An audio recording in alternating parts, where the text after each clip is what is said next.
Kasi kung ano yung naka-encode dyan, yun ang ipapasok ko dito. Okay?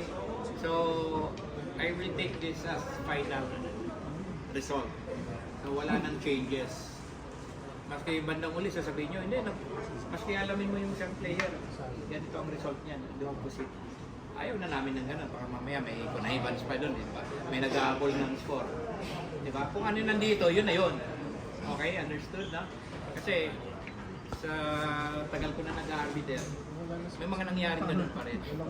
Kung naghahabol ng score, bandang uli, nagkukonnive yung dalawang player para ma-switch lang yung score at makahabol yung isang player sa ranking. Okay, so ayaw natin ng ganun. But of course, we are all professionals here. Hindi naman mangyayari yun.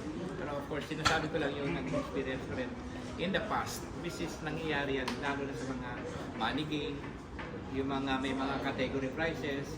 Di ba? Nagpapabigay ng isang laro para mahabol lang ng isang player yung kanyang category prize na habol. So, kunwari, mas kinaling ko pa yung player, kailangan ko. Ito talaga sa balikan nila. Walang record, walang notation. So how can we found out anong totoo? So for this tournament, we will base only kung ano yung recorded at submitted and signed. Evidence, bako tayo lahat, bako tayo. So kung anong ebidensya na nakikita natin, doon po tayo. Okay? Then we will be playing, explain ko na rin yung some rules here. Kasi para short na lang mamaya. Anyway, naibigay naman sa inyo yung rules natin. We will be playing 6 rounds today and 3 rounds next Saturday. So, our time control will be 15 minutes plus 10 seconds increment. So, all clocks are set up on the clock settings. 15 plus 10. Napakahaba po yan. And kaya pinahabaan namin yan, no? Kasi konti lang kaming habit para hindi masyado train nyo sa yung pagbabantay. But of course, yes, minimal. But anyway, alam naman natin, you're all sports man, diba? Talagang gentleman's game lang naman ng chess. Alam naman natin na tayo kaya natin intindihin o hindi tayo mag-create ng mga problema. In fact, sa kwan niya, sa mga international event, doon ko lang din nakita yung mga halos walang dispute eh. Kasi nga, kaya nyo, professionals. Diba? Mga dispute commission na sa mga talagang kids, mga scholastic. So I believe dito wala maging problema.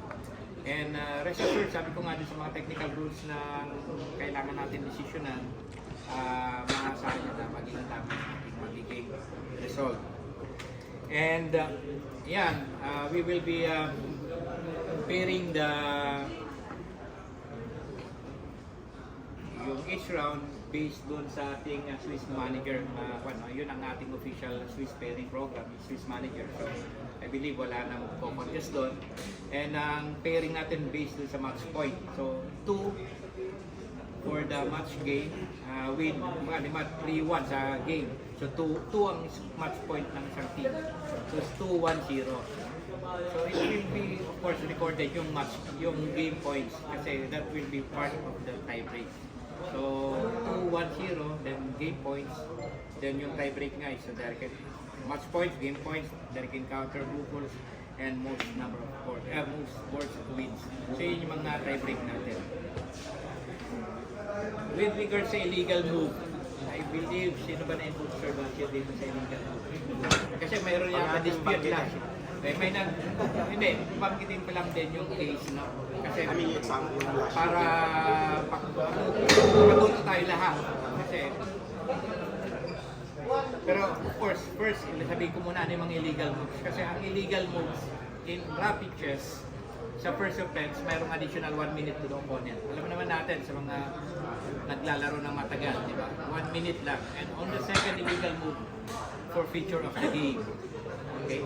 So 1 minute, then second forfeiture of the game. So what are those illegal moves? Number 1, yung wrong movement of piece. Definitely, illegal yun. Yung knight, naging bishop. Yung posing the king under attack. Naka-check yung king nyo, make sure na nakaiwas kayo, na-block nyo yung check. Kung naiwanan nyo na naka-check, zero na kayo, sorry, that's an illegal move. Pag nag-claim yung kalaban nyo, na illegal, illegal. So additional 1 minute to your opponent.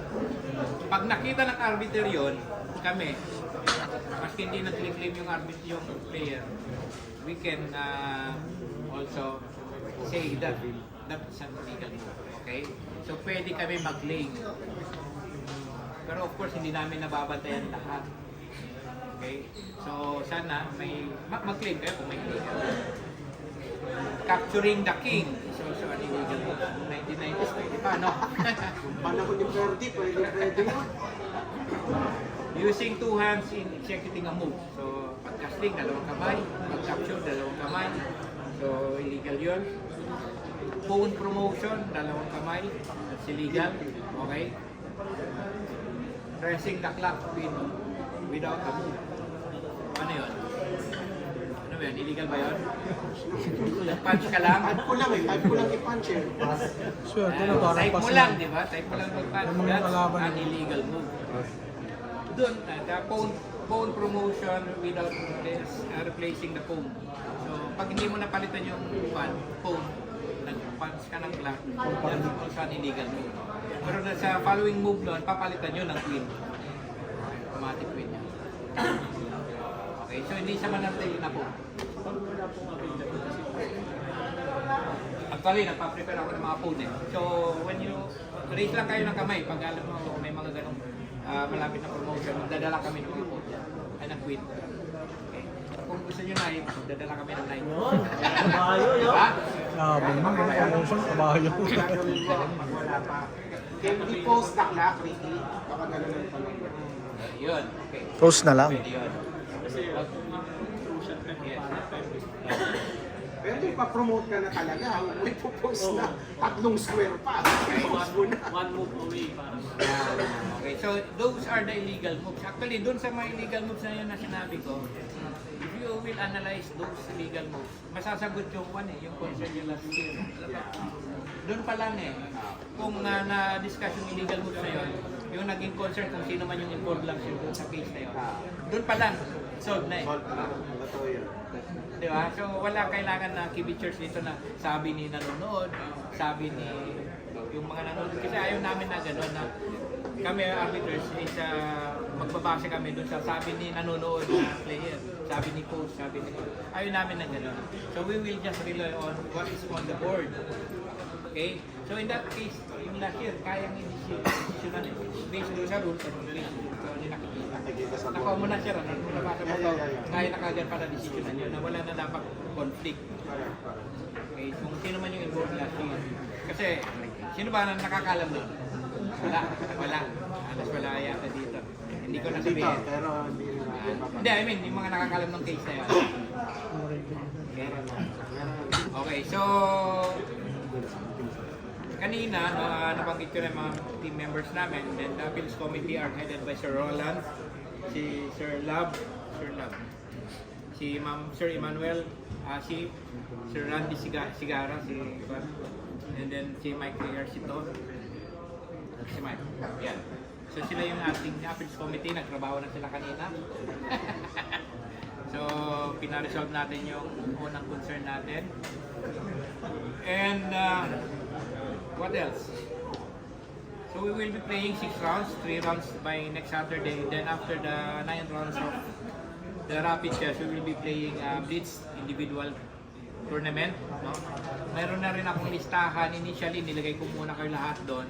Kung sino-sino yung mga players na hindi maglalaro ng individual event, pakibura na lang yung pangalan. At kung sino maglalaro pa na wala din sa listahan, please notify us para magawa na natin kagad. I-post na natin ang mga pangalan ng mga players before Saturday. So, any questions? Sir, Yes. before round 1, mag-iba yung pairing natin, sir. Tsaka ma-update po ba yung may rating? Update ko yung rating siguro kung wala akong internet eh. 20, may check naman natin, sir.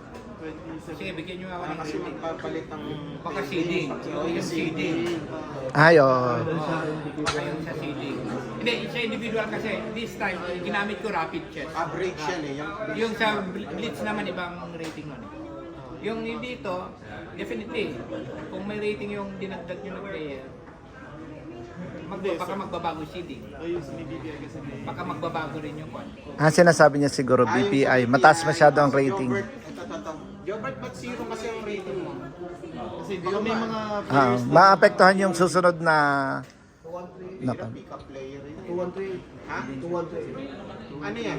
Local rating o local? Hindi. Local. 2-1 rating daw. Sino? Sa team B ng BPI. Sir, pakikuha yung Mike, pakikuha mo yung score.